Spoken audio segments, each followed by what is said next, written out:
আল্লাহ তাআলা যখন খুশি হন কি করেন? সবার মনে একটা প্রশ্ন, সবার মনের একটা প্রশ্ন জাগে, আরে আল্লাহ যখন খুশি হয় তখন কি করেন? আমরা সবাই জানতে চাই, সবার মনে একটা প্রশ্ন জাগে, আল্লাহ যখন খুশি হয় তখন আল্লাহ কি করেন? একদিন ভাইরা আমার, একদিন পয়গম্বর মুসা আলাইহিস সালাতু ওয়াস সালাম আল্লাহকে প্রশ্ন করলেন, আল্লাহকে বললেন, আল্লাহ তুমি যখন খুশি হও তুমি কি করো?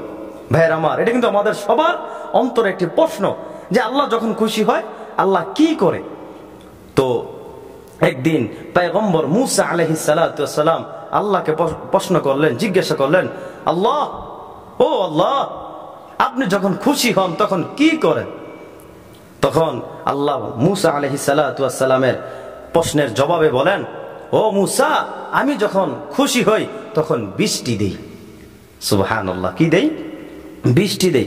আবার এমন বৃষ্টি নয় যে বৃষ্টিটা তুফান সহকারে আসে। তুফান আসলে মনে করবেন এটা আল্লাহ রাগ হতে পারে অথবা যে কোনো একটা পরীক্ষা হতে পারে। ভাইয়ের আমার, শুধু বৃষ্টি যেটা সাধারণ বৃষ্টি, শান্তি আনে, হ্যাঁ সুখ আনে, মনে প্রশান্তি আনে, উৎফুল্ল আনে। কথা বুঝছেন ভাইয়ের আমার? তো প্রথমে আল্লাহ খুশি, মুসা আল্লাহকে জিজ্ঞাসা করেন, আল্লাহ আপনি যখন খুশি হন তখন কি করেন? তখন আল্লাহ বলেন, আমি খুশি হলে প্রথমে বৃষ্টি দেই। তখন মুসা আলাইহিস সালাতু ওয়াস সালাম আল্লাহকে আবার প্রশ্ন করলেন, আল্লাহ তারপর যদি খুশি হন, এর চেয়ে বেশি যদি খুশি হন তখন আপনি কি করেন? এর চেয়ে বেশি খুশি হলে আপনি তখন কি করেন? তখন আল্লাহ বলেন, ও মুসা এর চেয়ে বেশি যদি খুশি হই তখন আমি কোনো মানুষের বাড়িতে, কোনো মানুষের ঘরে মেহমান পাঠিয়ে দিই। সুবহানাল্লাহ। ভাইয়ের আমার, আমাদের সমাজে এমন মানুষ আছে মেহমান আসলে খাবার দেখতে পারে না, খানা দেখতে পারে না, থাকতে দেখতে পারে না। এগুলা ঠিক না ভাই।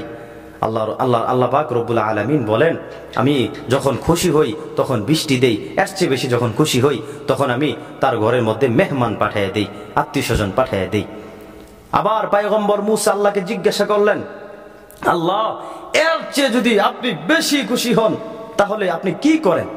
তখন আল্লাহ পয়গম্বর মুসার প্রশ্নের উত্তর দিতেছেন, আল্লাহ বলতেছেন, ও পয়গম্বর মুসা আমি যদি সবচাইতে বেশি খুশি হই তখন আমি কি করি জানো? তখন আমি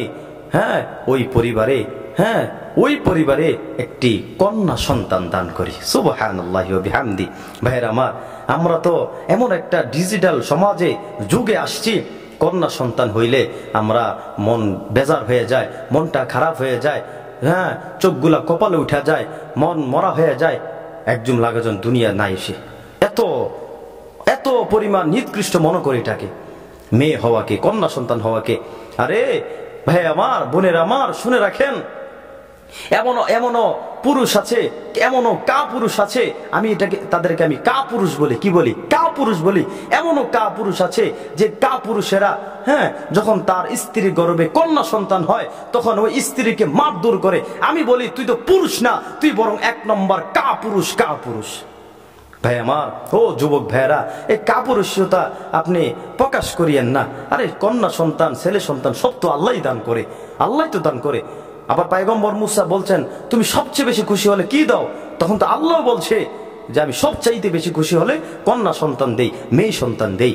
অতএব ভাইয়ের আমার, মেয়ে সন্তান হইলে কষ্ট পাওয়া যাবে না, মনটা বেজার থাকা যাবে না, আল্লাহর উপর রাজি খুশি থাকেন, আল্লাহ যেটা দিয়েছে এটার উপর শুকরিয়া থাকেন, আলহামদুলিল্লাহ। হতে পারে 10টা ছেলে যা করতে পারবে আপনার জন্য, 10টা ছেলে যা করতে পারবে না আপনার জন্য, একটা মেয়ে এর চেয়ে 1000 গুণ বেশি করতেও পারে আল্লাহ চাইলে। অতএব ভাইয়ের আমার, 3টা জিনিস মাথায় রাখবেন। আল্লাহ যখন খুশি হয় তখন বৃষ্টি দেন, এর চেয়ে একটু বেশি খুশি হলে আল্লাহ তখন ঘরে মেহমান পাঠায়, এর চেয়ে বেশি খুশি হলে আল্লাহ তখন ওই ঘরের মধ্যে কন্যা সন্তান দান করে। আল্লাহ আমাদের সবাইকে এই কথাগুলোর উপর বোঝার তৌফিক দান করুন, আমিন।